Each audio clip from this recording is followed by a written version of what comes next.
Evening, everyone. I'm Sandy Shellis, and welcome to the show.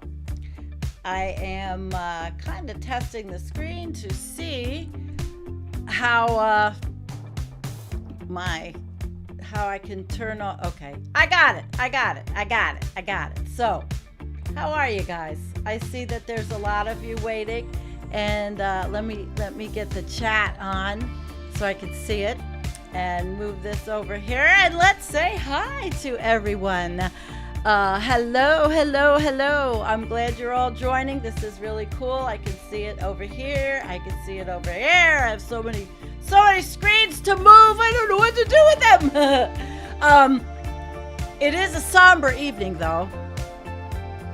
Yeah, it's a somber evening because my little kitty is sick and very sick, and I'm worried about her. And I know BB, she's not okay. She's very sick, and I have to take her to the vet. And the story is sad, and it's. I don't want to cry. I have makeup on. I don't want to cry because I just tried to feed her, and she doesn't want to eat anymore, and it's really kind of sad.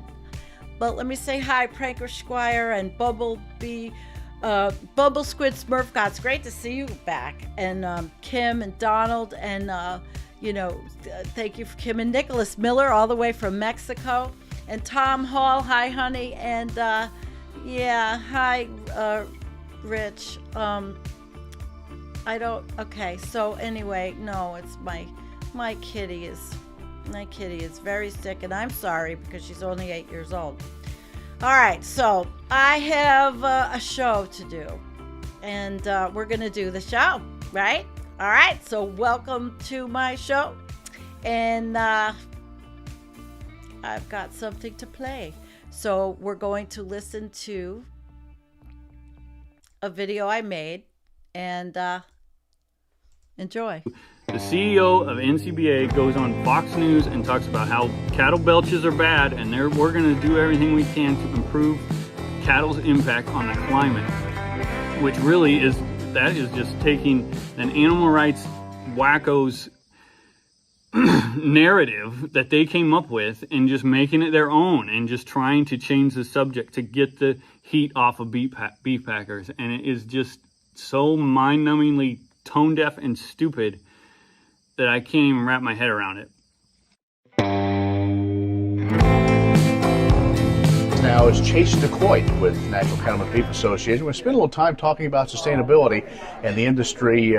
Really at this convention, it seems like a huge part of discussion, even though a lot of things you've been working on to lead up to this point. Yeah, sustainability is a really broad and all-encompassing term. In fact, what we see, and some of the research that you'll see at this convention presented, is that consumers are defining sustainability and saying that animal welfare is actually their top concern around sustainability. So, I think it fits in to that conversation around sustainability. There's three prongs to sustainability. There's social, there's economic, and there's environmental sustainability, and all facets of our industry really have a piece of that puzzle to play in that area. So excited to work on my issue set around animal welfare, around disease traceability, and around animal health and food safety. I think it really fits in there. Those three are huge topics, not only what consumers want to know, but what producers are doing. Is that kind of where, is it all really about storytelling, or are we still very much in the education mode? I think we're actually moving in a lot of different spaces at once here. We've got, in our Washington, D.C. office where I work, we've got a lot of things going on in the policy arena around climate change, around sustainability, and we have a great team working on a lot of those different aspects of it. On the consumer side of things, obviously there's different aspects playing into what consumers define as sustainability. There's areas where consumers are defining things like animal welfare, and so all of these really, it's a multifaceted area, and our producers are really taking the time to educate themselves and to showcase the good practices that they do on animal welfare, on taking care of their cattle, on taking care of the land, and piecing that all together, because so much about what we do is about educating our lawmakers, our legislators, as well as the consumers.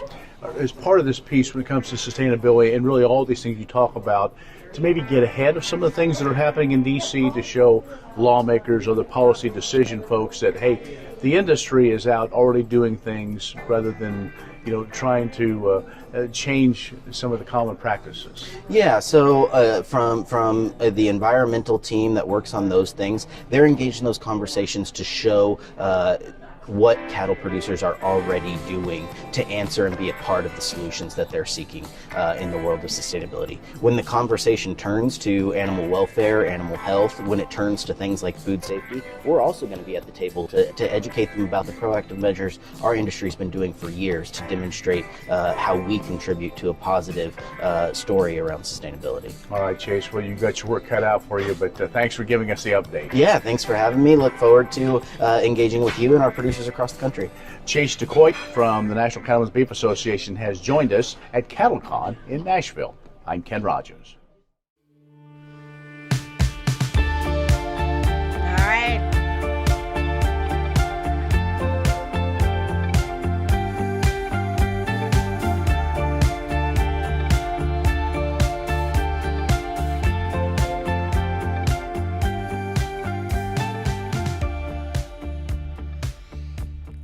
All right, so here we are.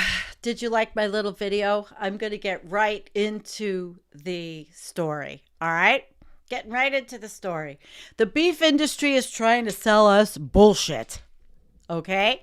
And this is not about omnivores, herbivores. It's about the industry. Okay? The fossil fuel industry isn't the only industry doing this to people. So here we go. I am going to start this, and here we go. All right. A few weeks ago, this is Gizmodo by Molly Taft. A few weeks ago, a friend sent me a link to an event that was part of New York's Climate Week. The panel's title was Choosing a Climatarian Diet, the case for including beef. The description promised a discussion of the role beef plays, production plays in a climate smart food environment. Well, I never clicked register so fast in my life. So beef is arguably the least climate friendly, okay? Climate friendly food out there. Cattle farming is responsible for 9% of global greenhouse gas emissions, thanks in large part to how cows naturally produce methane as part of their digestive process. I was very curious as to how the industry might attempt to spin its way out of the inconvenient facts, so I signed up for the talk. The panel was a perfect example of the ways a powerful, polluting lobby is working to twist scientific facts to suit their own PR goals. The talk itself, held on September 20th, was sponsored by the National Cattlemen's Beef Association, who you saw in my video. And many of the panelists' viewpoints echoed those found in other materials made by the group, including the Beef It's What's for Dinner website. That, in turn, is part of a revitalized marketing campaign from the industry that is paid partially from the Beef Checkoff program, which was created in the 1985 Farm Bill that used mandates beef producers pay a certain amount of money towards the group to be used for marketing. Everything's marketing, right? The Climate Week talk appears to be a larger push by the lobbying group launched last year to last year I lost my place. To share beef's sustainability story. So coincidentally, I got a slew of targeted ads for the site during Climate Week on unrelated websites and social media platforms after I'd signed up for the webinar. It seems like the industry really wanted me to understand that beef could be a sustainable option. A big focus of the portion of the first portion of the talk was cows' ability to do something panelists kept referring to as upcycling, a term the industry website has a whole definition for. Cows, the panelists suggest, are upcyclers because they can digest things we can't, like grass. What's more, the land that cattle graze on is land that is often unsuitable for other activities like farming or reforesting. So cattle can upcycle nutrients, turn it into human edible protein products, said panelist Clay Mathis, the director of Ranch Management Program at the Texas A&M. That's climate friendly to me. For those of us who haven't drank the industry Kool-Aid or milk, the plain English explanation of upcycling appears to be the simple process of eating nutrients and then growing muscle, as all animals on Earth do. Okay, that's pretty good. As all animals on Earth do.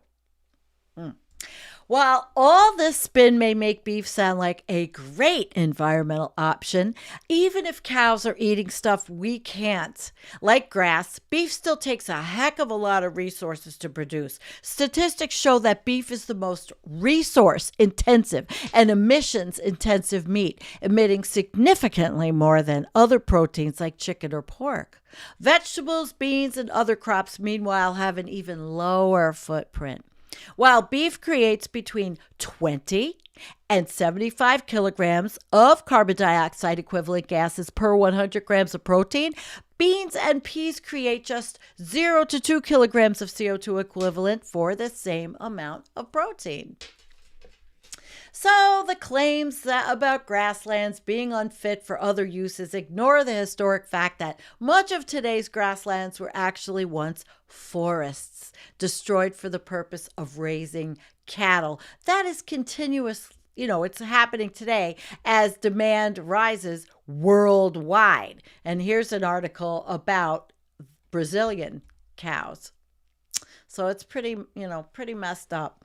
The majority of global pasture land can't grow crops. So if you're raising beef and other ruminants on native grasslands, that is a productive use of land. Richard Waite, a senior research associate at the World Resources Institute, told Earther. But there's also hundreds of millions of hectares of pasture land that used to be forest. So if you look into the future, the population is growing, beef demand is growing, and we're knocking down parts of the Amazon for new cattle pastures. Yes, we are. We sure as fuck are. The Amazon is, of course, not new to the United States. Sorry. I had to look at something. The American... Oh, it was decades ago. The American beef industry does have a measure of distance away from deforestation. But in a global economy, the lines between the national consumption and production are not so clear. A burger served in the U.S., the second largest consumer of beef per capita, may or may not be made with beef produced in the U.S. People say that beef in the U.S. isn't associated with deforestation, and that's true, but beef produced elsewhere is very associated with tropical deforestation. It's a little tricky. Where do you draw the boundaries on your analysis about the effects of U.S. beef production and consumption on the climate? The grasslands the cows graze on themselves were also a topic of discussion at the industry panel. The grasslands, several panelists claimed, help make beef climate friendly. Okay, what does that sound like? Climate friendly. Oh boy, I gotta play one for climate friendly, but I can't seem to get on my get off here and go over here. Climate friendly. What would that be? Yeah. I think that kind of sounds like that's a climate friendly one. All right. The grasslands can also act as carbon sinks. These arguments they're a little odd. Sage grouse are an important species to preserve, but unless you can jerry rig them to become a new kind of carbon sequestration mechanism, the survival of one bird species has little to do with the significant emissions from an entire industry. Conservation is not always the same as fighting emissions. So meanwhile, carbon sequestration can, through land management, it's a great idea. And yes, land for use for beef grazing can help, but the EPA has actually done the calculations on the emissions created from U.S. livestock farming versus the benefits of the carbon sequestered on those grasslands. And the math doesn't work out. The agency's most recent report on agriculture-related greenhouse gas emissions shows that the amount of carbon sequestered from grasslands used in agriculture was nowhere near enough to offset the emissions created from enteric fermentation from livestock. In other words, grasslands aren't sequestering nearly enough carbon to be worth all those pesky cow burps. Nope. The cow burps finally came up during the last 20 minutes of the hour-long panel, which the host turned to address what she called the elephant in the room: methane emissions. From the exasperated chuckles that permeated from many of the panelists, it was clear that this is an industry stress point. One panelist pointed out that emissions from agriculture are only a small fraction of overall U.S. greenhouse emissions, right? Others complained of a lack of what they see as reliable, publicly available data, insinuating that the public is being misled on beef's actual impact on the climate. I see different emissions numbers all the time, and I see passionate people confidently giving those numbers, and I have no idea where they're coming from, Mary Kressler, a wine and food writer and cookbook author, said on the panel. It confuses me. I'm sure it confuses a large portion of consumers out there. Well, this is a pretty deliberate misdirect, and the numbers aren't that difficult to understand. Per the EPA, emissions from enteric fermentation alone, cow burps are responsible for a whopping 25.9% of the country's total methane emissions. Those emissions work out to be 2% of the U.S. overall greenhouse gas emissions, which include CO2 and other emissions. So you understand that it's 25% of the total, but that works out to be only 2%. Well, we'll talk about that in a little bit. The 2% might seem like a really small number, but the U.S. is the second largest emitter. The second largest emitter. All right. Addressing what seems like a small percentage can, make a real dent in the amount of CO2 in the atmosphere, and seemingly small changes are still crucial given how close to the edge we're coming to runaway climate change. The importance of curbing methane emissions specifically cannot be overstated.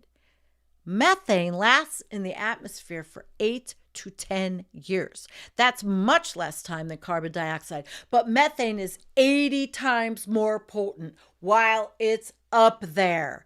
So rising levels of global methane in recent decades have meant that warming is revved up. I don't even have a rev sound. Man, I wish I had a rev sound. I don't, but I do have this. That's the cow sound.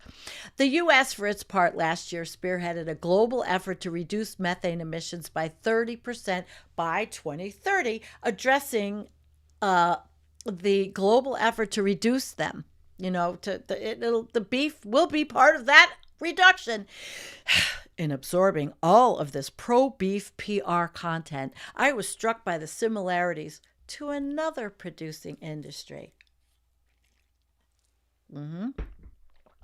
That has produced buzzwords and deliberately misdirected science like this: oil and gas producers. In recent years, we've seen big oil publicly turn away from its classic tactics of climate denial in favor of PR spin and snappy new phrasing, carbon neutral oil and lower carbon future. Lower carbon future. I don't know. I think that gets the toilet flush. What do you guys think? I haven't even finished and I'm going to do this. A lower carbon future by the Cattlemen's Association.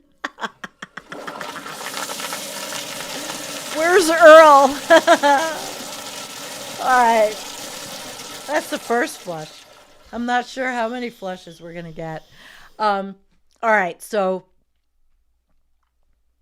they they did this, and their strategies, they can be really effective. And actually they were kind of effective, because back in the day I kind of thought, well, maybe natural gas was the clean gas, was the better choice. Certainly when I had oil, I knew that that wasn't. But that's 34 years ago. All right, so the beef lobby. Oh wait, let me get to this, because the tactics of that, and coined by the idea of a carbon footprint, after all, was originally coined by BP in the early 2000s in a successful attempt to shift the spotlight of climate responsibility from big companies to consumers. The beef lobby is decades old, powerful, but much of this climate messaging seems to be on the newer side, like you saw in my video. They're even on Fox talking about methane burps. According to the Wayback Machine, which helps archive parts of the internet, the upcycling page on the beef industry website was only logged for the first time in 2020. August 2020. And any ambiguity about the purpose of all this spin can be resolved with the industry's own marketing materials. The Beef Check-Off site, the website, plainly states that campaigns it pays for are intended to increase demand for beef at home and abroad. So regardless of how protected sage grouse are on the beef lands, or how cows might be able to eat grass while we can't, more beef is directly in contradiction to what needs to happen for a human habitable planet, if that's possible. If I had to guess, the beef adjacent industry may turn more and more to using sustainability adjacent language in the coming years to try and sell us all more beef and all more bullshit. We can't pick and choose solutions. We have to think about reducing emissions as much as possible, Waite said. In places where we consume more beef, like the U.S., we have to think about how to reduce consumption. It doesn't mean everyone has to go vegan or even vegetarian, but it means less meat and it means less beef per person. So I wanted to get to that because I thought it was a really good article. And we're going to go down to the comments because I want to find the one that I liked. And, oh, this is new. Oh, wait. No, it's not. Complete bullshit. All right, we're not going to that one. There was, let's see. I want to find it. Herds. No. That wasn't it. Okay. So, this guy, was this one? No, that wasn't the one. Because everybody was trying. Oh, wait.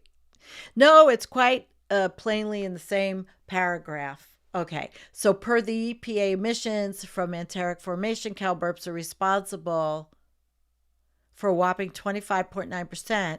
So this is how this guy explained it. Cow burps are 26% of the country's total methane emissions. That's 26% equals about 2%. Of the U.S.'s overall greenhouse gas emissions, which includes CO2 and other emissions. X represents 26% of one set and 2% of a larger set. But it's still huge. And see that it was my understanding that there would be no math. How you guys doing? Doing good? Yep. Okay. So, there was only 20 comments on it, and let's see. Diversify it, this person says. The beef industry is right that cows can eat grass that grows where crops can't. But if you're looking to raise livestock, goats will thrive on even more marginal land. There's a lot we could do to reduce our impact on land, but our thinking is very short term. So I enjoyed the article and it got me into this little thing. So we'll go to the next one, which I won't read the whole thing. But this is the successful farming and methane mitigation for cattle producers and the climate. And I don't think you can hear this, of course, but it's just they're talking again about upcyclers, and ruminants are the upcyclers. And the next thing is just like, cigarettes are okay. and they're talking about methane and,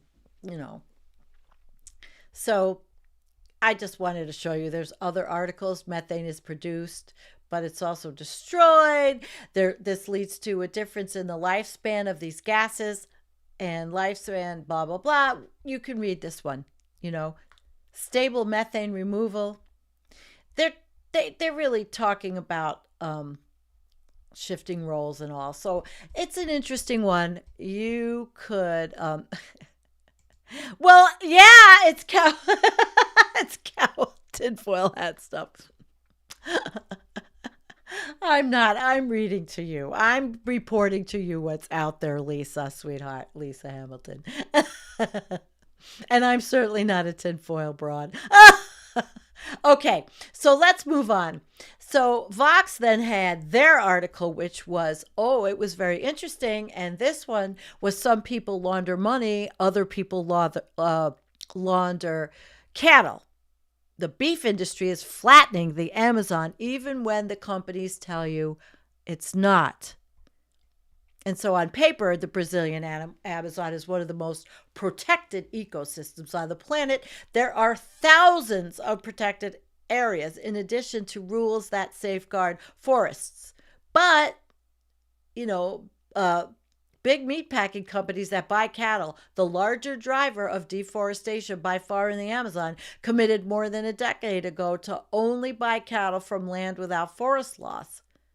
Well, look at the satellites monitor changes in the forest, and the Amazon is shrinking. I mean, they're dirty ranches, they're deforesting the Amazon. Nobody's doing a goddamn thing about it, and we better hope that Bolsonaro does not win. Just for the world, for the planet, So beef is eating up the Amazon, and this is a facility by a meat giant. Everybody wants meat, and in fact, in the United States, we are going to be exporting more meat to China, according to more things that I was reading. Yeah, we definitely are. And so I'm going to move on to this quick one. Droughts are hitting the cattle ranchers hard, and that could be making beef more expensive. So I listened to this one, and you see the drought, and we all know we've been talking about this information for a long time. Wait a minute, I can't move this. Oh, where's my thingy? All right. I have two big screens now, so I told you I'm learning how to use it, and I need a new tripod for my camera because this one's horrible. But each cow is like driving 50,000 miles a year. Isn't that something? All right, so what this article is actually talking about is that supermarket shoppers, now this was from September, we're seeing steak prices falling and everything else going up. Part of it was because severe drought was forcing the cattle ranchers to slaughter the livestock early, so it was getting out to market. And the cattle have to travel miles and miles each day in 100-degree weather to get back out to where there's adequate forage. So it's tough. So in those states, those middle states, it's tough. It is tough. We had 200 acres we never planted because we knew it wouldn't come up. So there's not enough water. So I'm not going to read this all, but I'm going to tell you they did slaughter animals early, and we saw this. We also saw how many thousands of, was it 1,000? Maybe it was more, that the Kansas guy scooped up with his Planet Eater and dumped in the local dump. People were it was horrible. It was absolutely horrible. More beef cows were slaughtered in July than any month since record keeping began in 1986. And the rising costs. So, it's a struggle. We pay the same bills, the farmer says, as everybody else. They're just trying to figure out how to manage for next season. Pretty soon, I think people are going to realize that they got to manage for no season, no season. And basically, anyway. No, Gary, we're not a disgusting species, Gary, because you and I are not disgusting. We have love in our hearts. We're not all disgusting. It's the systems that are disgusting that we live in, that people, who's fighting? I don't want any fighting in the chat. Be good, everybody. This is a beautiful chat, full of lovers, not haters. All right, so that one was okay. So we are here, and it's 31 minutes. I have an intermission because I have to stand up because my back is killing me from working all day. So I am going to put on, now this is from a little website called the Top 10 Insider. I like to find these websites, and I do. Let me see if that's showing. I don't know if it's, oh yeah, okay. So it's a little website. They have few little videos, but I took this one and I thought I would show them. And I'm going to show their video. All right, I'm going to show their video. Okay, enjoy this video, maybe. Okay, so even if most vegans and vegetarians won't admit it, meat is undoubtedly tasty. There is a reason why people have opted to eat meat for hundreds of thousands of years. Some people might argue that there is nothing tastier than a nicely cooked steak or some well-fried bacon. But have you ever wondered how meat is made? You may have a vague idea, but you probably don't know the real facts behind your hamburger, steak, or buffalo wings. Here are some disgusting facts about meat we thought you should know.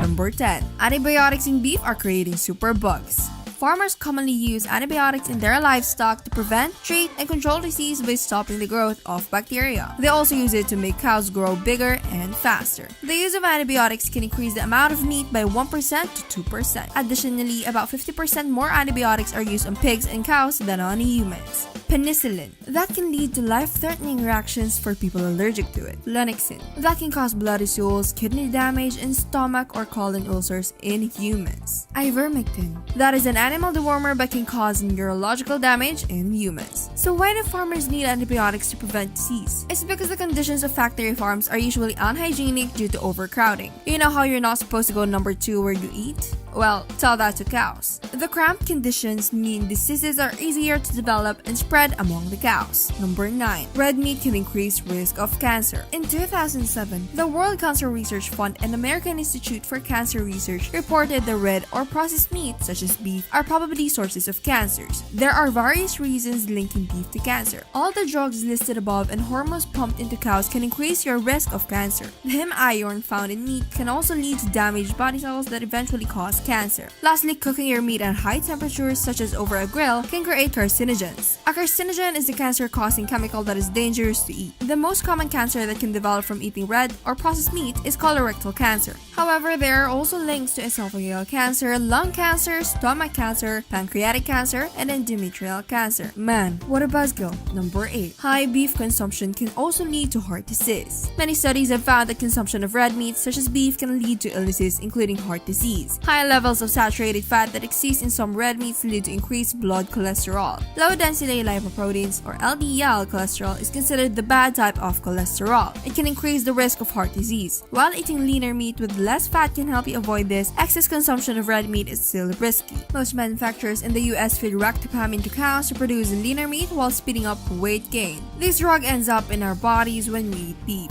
It's actually so dangerous for humans that over 100 countries, including the European Union and China, banned ractopamine from animal farming and refused to import US meat. Health experts have linked ractopamine to health concerns in humans, such as anxiety and increased heart rates. Number 7. Colibacteria can stay alive in processed meats. Since farmers pump so many antibiotics into cows, the meats they produce are often tough and chewy. Therefore, slaughterhouses mechanically tenderize the steaks and cuts of beef. The tenderizing process involves driving needles and blades into the meat. The gross thing is, this process pushes any bacteria on the meat's surface into the flesh. So instead of cooking away bacteria when you sear your meat, you can end up with live bacteria still living inside of it. Undercooked meat such as rare or medium steaks is especially risky to eat. Number 6. Beef commonly have copper and arsenic. When we say heavy metal beef, we don't mean an argument between guitar shredding metallic fans. We actually mean there are literal heavy metals in the beef. While we need small amounts of copper to maintain good health, high traces can lead to liver damage. Our liver is crucial for filtering blood and detoxifying chemicals in our body. A severely damaged liver can lead to symptoms such as jaundice, which is the yellowing of the skin and eyes, swelling in the feet, ankles, and legs caused by fluid buildup, swelling in the abdomen known as ascites. Number 5. Toxic pesticides end up in beef. Pesticides can come with gross side effects. In the short term, it can cause symptoms such as rashes, nausea, diarrhea, dizziness, blisters, and stinging eyes. In the long term, it can lead to blindness, reproductive harm, neurological and developmental toxicity, disruption of the endocrine system, and congenital disabilities. Number 4. Some beef is banned with meat glue. Okay, really? Meat glue? Hey, we're just presenting the facts here. Although banned in the European Union in 2010, transglutamine, also known as meat glue, is still commonly used in the United States. The U.S. Food and Drug Administration, or FDA, classifies it as generally recognized as safe. Many processed food products will use meat glue to bind pieces of meat together. By creating more uniform pieces of meat, it can appear more appetizing to sell. So what is meat glue? It is created using bacteria from a cow's blood plasma. If that isn't gross enough, there is also a greater risk of food poisoning from eating meat glued together. Not only do bacteria have a higher chance to grow on the separate pieces, but glued beef can also be harder to cook. Number 3. Carbon monoxide injected in beef can mask freshness. To keep the meat in supermarkets looking red, fresh-looking, and appetizing, manufacturers will treat the meat with carbon monoxide gas. This gas is injected into the meat to help prevent it from turning gray or brown. The FDA recognizes this gas as a color stabilizer to help maintain the typical red color of fresh meat. While it isn't directly harmful to humans, it doesn't mask how fresh the beef is. Without the naturally occurring discoloration, the beef might fool you into thinking it is fresh. What an unpleasant surprise. Number 2. Tested ground beef packages contain poop. As disgusting as it may sound, your ground beef can definitely have poop. In 2015, Consumer Reports tested 300 packages of ground beef to see if there were bacteria in the meat. Meat from 103 stores in 26 cities across the United States tested positive for fecal contamination. I'm going to take a moment here. Everyone's stomach okay? Okay, let's continue. Number 1. It's legal to have rat hair in ground beef. If fecal bacteria in your ground beef wasn't bad enough, you might also have eaten meat with rat hair in it. In the United States, to qualify as meat, ground beef must legally include at least 35% of actual meat. The other 65% can be anything else such as cornstarch, water, soy, maltodextrin, food colorings, or rat hair. According to FDA regulations, it's okay for 4 rodent hairs to be present in every 100 grams of processed food, such as ground beef. So this means when you eat your next burger or beef taco, you could have a furry addiction. If you enjoy watching our videos, please subscribe to our YouTube channel for more videos. Thank you for watching. Don't forget to like and share this video. All right, well, I thought that was pretty good, and that's why I played it, so I could get up and stretch. Kim, I want to thank you for being the best moderator ever. Gary, I think you're a moderator too. Gary Hoover, I do think you are. And Scott Andrew, thank you for being my moderators. All right. I really appreciate it. Well, we're going to move on. We are going to move on to bones. Now, this is really cool. And I have to decide, I have to look and see if you can see this big enough. I think you can. All right. This is a really interesting story. Okay. Um, 28 photos of the world's biggest crypt. Now we move off into something different. All right. The Paris catacombs. This is so cool. It was in All Things Interesting, and Jonathan O had put it up on our Facebook page. If nobody knows, we have a wonderful Facebook page that is always populated with interesting articles. And so if you're visiting the City of Lights, right under your feet, you'll find the Paris catacombs and the bones of over 6 million people. This is wild, right? Millions of people travel to Paris every year with the Eiffel Tower and the Louvre, to see those things. The city has some of the most recognizable landmarks and tourist attractions in the world. However, few of them make the time to visit the City of Light's dark corners. That's the catacombs, housing some of the largest ossuaries in the world. If you ever find yourself in Paris, make sure to visit the City of the Dead, resting right beneath your feet. So what is it? An ossuary is a site used as a final resting place for skeletal remains. And we all know I love skeletons. I drive around with one in my back seat. And I have them hanging over my house, but some of them aren't human.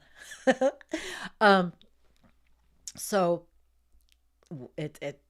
this case, it's an entire underground lair. Down in the Paris catacombs, you'll find skulls and other bones from over 6 million people. While it might sound like Paris was under the control of a killer cult for a couple of centuries, the reasons behind the ossuary's existence are quite practical. They ran out of room at cemeteries. Quite frankly, lack of space is a common problem for any city that sees rapid growth, which is exactly what happened to Paris in the 17th century. Wow. In the 17th century, that's what happened.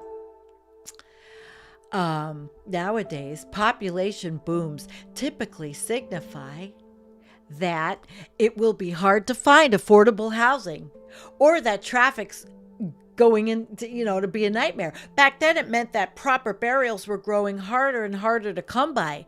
At the same time, Parisians were beginning to realize that placing cemeteries everywhere wasn't a great way to go about promoting public health.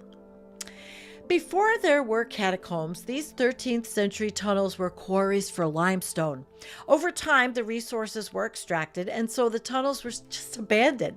The solution to use them as ossuaries became pretty obvious. So beginning in the 18th century, the tunnels began functioning as underground cemeteries. And by the 19th century, they became rather odd, but by popular tourist attraction. So in the 1940s, when Nazi forces occupied Paris, French resistance members used the catacombs as hiding places to meet and plot against the invading enemy. In modern times, artists have used the Paris catacombs to display their own work and even built a functioning movie theater in the underground cemetery. Counterculture groups have also held concerts and parties throughout the catacombs, despite the illegality of doing so. Nowadays, you can take a 45-minute tour of the catacombs, 4.2 square miles of the cemetery. All right, so let's go.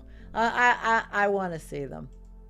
And we're going to start right here. And I have to decide whether I want to leave it here or maybe go on the big screen so you don't have to see me through this whole thing. Let me see. Hang on. I'm going to decide if I do that or not. Is it up there? I don't know if I could do it. Oh, wait. Let me see if I turn this off. Is that up? No, that's me. You don't want me.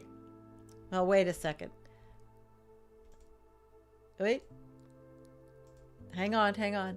There's always something, isn't there? Well, okay. Here we go. I think that's it. I think we've got it without me. So look at these pictures. This is a panoramic image of the Paris catacombs, and it reveals that wall of bones. And it's the remains of an estimated 6 million Parisians in the catacombs. And look at them. That's pretty friggin' wild, isn't it? Oh my God. It's like really wild. Okay, next. Look at that. They made it into artwork. I mean, these are just, they're human beings. They were human beings that lived. Wow. Look at that. Oh my God. Imagine going in your basement and having this in your basement. Wow. Who stacked all the bones? People. Through the time that they, people worked there, I'm sure that maintenance people. Ooh. Now that's my kind of basement. I would love that. I wonder if I don't know if it was any bigger this way, but I suppose that's kind of cool. So, all right. Look at that. Look at that.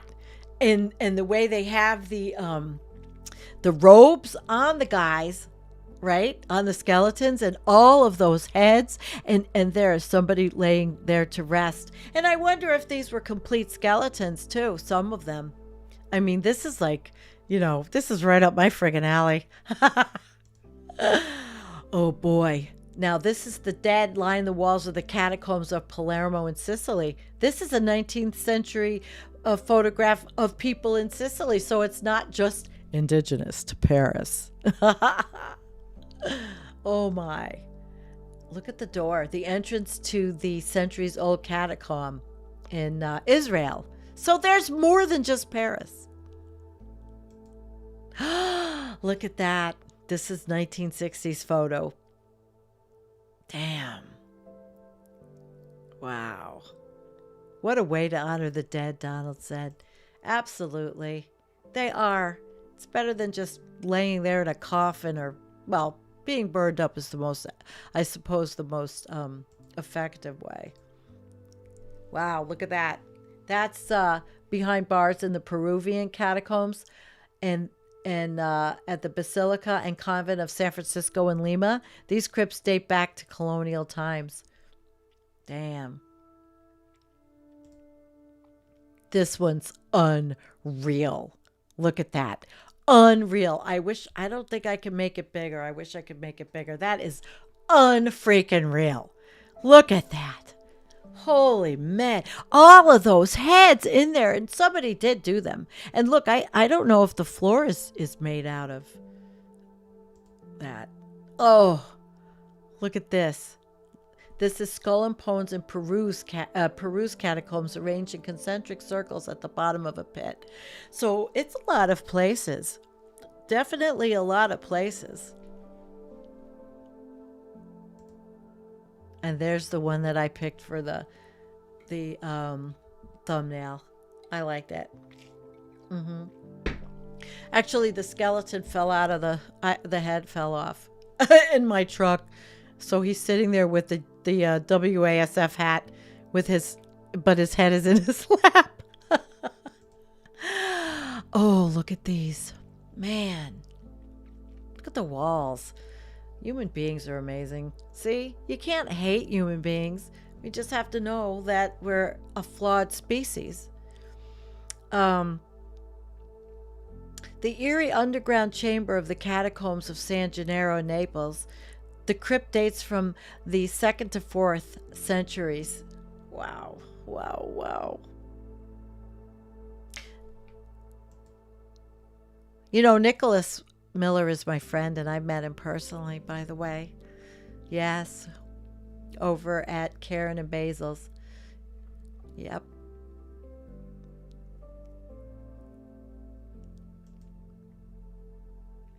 Wow, look at this one.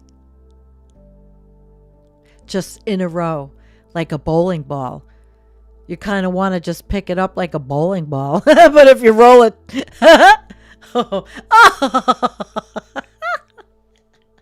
Okay. All right. No, that the only reason why he hasn't been seen is because I have no money to pay him. All right. This is the Brno ossuary in the Czech Republic. 17th and 18th centuries. They were only rediscovered in 2001. Ooh, this was Tunisia, 4th century, and contained 15,000 bodies. Can you imagine 15,000 bodies? Oh my God. Now look at this one. They're all shoved in that one. This is Malta. And this is a church, 16th century. St. Gregory's contains a secret passage, and at its end, you'll find a pile of bones and skulls. Woo!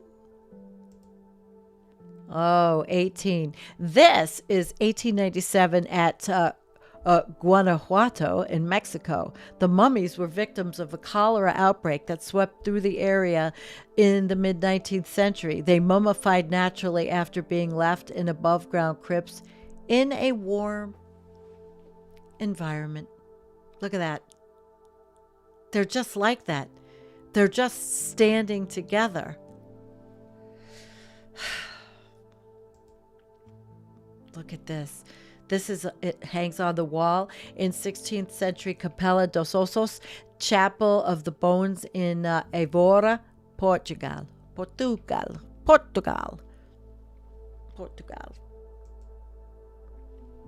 And this is the catacombs. They have hidden secrets, like the bones in the underground chambers. Wow. Wow, wow, wow. 1931. See, there's the worker. There's the worker. Yep. People around the world. I don't know if they currently, Gary, deal with their dead like this. I don't know. But it was amazing. And Jonathan O, we give him an applause for finding this stuff and all the stuff that he finds on Environmental Coffee House. He's really a good, all kinds of crazy stuff. All kinds of crazy stuff. All right, so the next one, we still have a lot to go. Decaying skull in a lantern. So I guess somebody turns on the lantern, right? Oh, wow. This is the mummified body of Rosalia Lombardo, a little girl who died of pneumonia caused by the Spanish flu in 1920. Today, Rosalia's preserved body is still on display at the Capuchin Catacombs in Palermo, Sicily. Look at that. Oh, my. Wow. She looks like she's just going to wake up and walk away. Holy crap. And this is the Odessa, Ukraine. They date from the 17th century. Though these tunnels have attracted extreme tourists, they're perhaps more famous for serving as Soviet bunkers during World War II. More recently, during the 2022 Russian invasion, Ukrainians prepared to take shelter in the catacombs if necessary. Listen, chat, you're all fine. Come on. These are cool. Everybody's good. Oh, look at this. A cavern filled with skull. This is the Czech Republic. My gosh. Jesus. These were all people that had life. Oh. Wow. This is Capuchin, Palermo, another infant. Wow, look at that. Gary said you watched PBS last week where they uncovered part of the city of Pompeii. They're discovering just how the people lived and what it was like. Yeah, definitely. Okay, the next one is skeletons painted on the walls of the San Guadioso catacombs in Naples, Italy. The earliest sections of the crypt date back to the 4th and 5th century CE, but this site is perhaps most famous for its use as a burial place for the nobles during the 17th century. And thank you, Donald. I'm glad you're here, by the way, Donald James. And now this is the things of horror and Halloween. You know, this is actually creepy enough for me to dream about. When the Capuchin monks of Palermo preserved people for the catacombs, they dressed the bodies in their finest clothes before putting them on display, which is what we do, I guess, in caskets, right? Only we don't let it look like this. We embalm them. We make them look hideous. Embalming. I should have looked up who came up with that. Designed in the late 18th century and early 19th century, the Skull Chapel in Zermna, Poland, featured an eerie array of bones covering nearly every surface. So look at this. The top is like all limbs with some skeletons interspersed, and the side is more skeletons. And look, there's an altar, of course, to Jesus Christ. Wow! Jesus Christ in the middle of this. And many tunnels under Lima, Peru also contain hidden catacombs. These bones date to the 17th century. All right, Bila. Yeah, a bunch of deadheads. Yep. And, there's no longer any bodies here, but in San Gennaro in Naples, Italy, but the empty spaces in the stone indicate where the skeletons were. Hey, I wonder, if they moved them, you know? I wonder if they moved them themselves. These stone tombs in the ancient town of Bayet Rahim in Israel date back to nearly 2,000 years. I've been practicing reading this, by the way. The Saint Cataldus catacombs in Malta date from the late 2nd to 3rd centuries. Very, very cool. Yeah, you would, huh? There's a lot of them. It would be, some travel agent should have the catacombs tour. Oh my goodness. Oh, burial chambers carved into walls of catacombs of Qom el Shakafa in Alexandria, Egypt, crypt which dates from the 2nd century. Oh wow. Yes, Rick, life is all we have. That I know of. Many people would disagree and say there's a spiritual life after, but we don't know. Eerie chambers at those same catacombs in Salakta, Tunisia. Look at the rocks. Wow. It actually would be pretty fascinating to walk through, I think. 2 mummies at the Capuchin catacombs in Palermo, which were likely preserved with vinegar. Holy shit! Really, with vinegar? Wow! Look at that. Look at the clothing. Look at the clothing and how they are. Wow. And this one. This is the Paris one. Eerie displays. Can you imagine? Really, seriously, a travel agent just doing this? Okay, well, that was quite cool. I think that was quite cool. I hope you guys liked it. Yeah, I really do. I did. I did. Thank you. I hope you enjoyed it. So I'm going to just do something quick. I'm going to go back to where I was because I want to show you, besides that, I want to show you guys a picture of my little kitty who is sick. And that is Bella. Yeah, that's Bella. And she's not doing really well. And the story is she's 8 years old, and I found her in a state park and her brother, and took them home, and I've had them for 8 years, and I don't understand what's wrong with her. She was eating, but then she's not. And I ran out of the stuff that she really likes, and from Cat Person, and I didn't have enough money to buy it. See, there she is, because cats like to puke. And she's really a doll. And so that's why I said I was going to do a little fundraiser, because I need help going to the vet. And you know what? It's my fault. It's completely my fault, because I didn't save any money to take her to the vet after I sold my motorcycle. And I did all these other things, and I thought I could heal her. I thought it was anxiety from the other cat.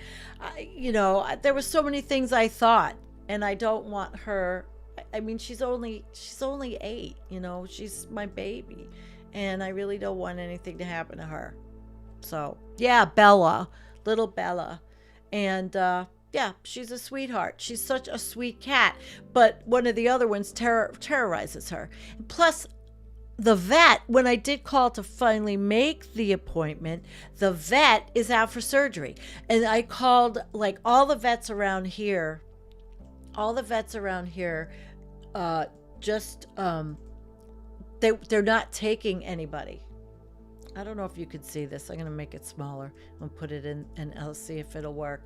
Can you see this picture? Let me move it. Why won't it move? All right. We'll talk about that to end. But yeah, the vet, nobody will take her. So I have to go to an emergency vet. No, she was a baby, Kim. Kim says I don't know how old she was. No, they were tiny. I mean, tiny. I found them. Somebody dumped them in a state park. So, I mean, that's the sadness, of that. So if anybody wants to help me, PayPal would be great. It's my own fault. Is she drinking a lot? Well, she was. She's just started deteriorating in the last couple of days, and she won't eat anything, and I love her. And I've already cried a lot today. All right. Anyway, I know I have Buy Me a Coffee, Lisa. Thank you, sweetheart. Thank you, everyone. So I wanted to end with this one, because I thought that kind of felt sometimes like I feel. And I don't know why that's there, but anyway. I'm envious of people who can ignore the meandering jet stream, bomb cyclones, heat domes, insect apocalypse, major rivers drying up, mass migration from the global south, lower soil humidity, crop yields slowing amok, melting ice caps, floods, fires, and higher extinction rates.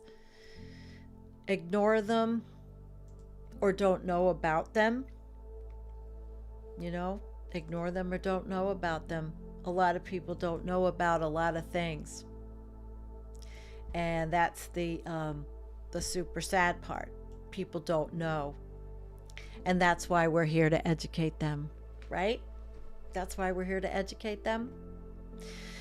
So I think it's been a pretty good show, guys. How long have we been? An hour. I'm going to say goodnight and make some cat vids. I could. Anyway. Yeah, I know what you went through. It was really horrible.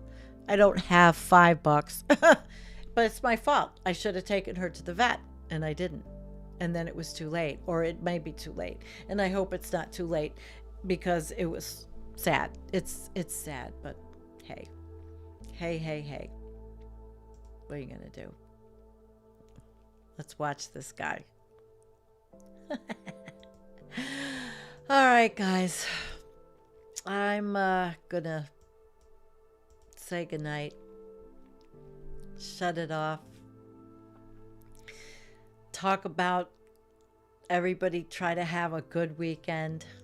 And I hopefully will be doing my greenhouse show. I hope. Yep, I hope. And let's see. Thank you, Sandy, an hour well spent. You're welcome. I appreciate you being here with me. It makes life a lot more bearable, things easier. It's just helpful. It's helpful for you and it's helpful for me. So I say good night. I'm going to turn this off, and I'll see you on Sunday. Hopefully it won't be too cold. And Nicholas, thank you. And Rick and Bumblebee and Kate, thank you all of you for coming. I love you super very much. Super very much.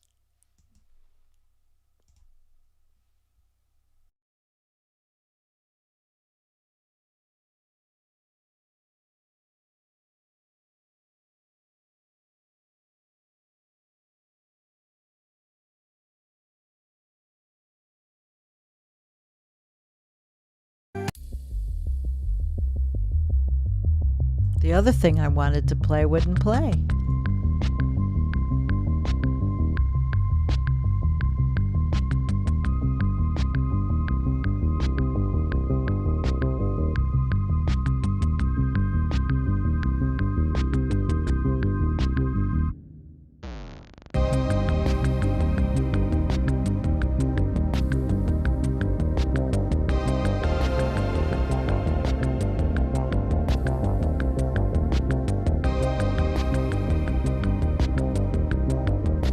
Bella Boo is the name of the cat. Bella.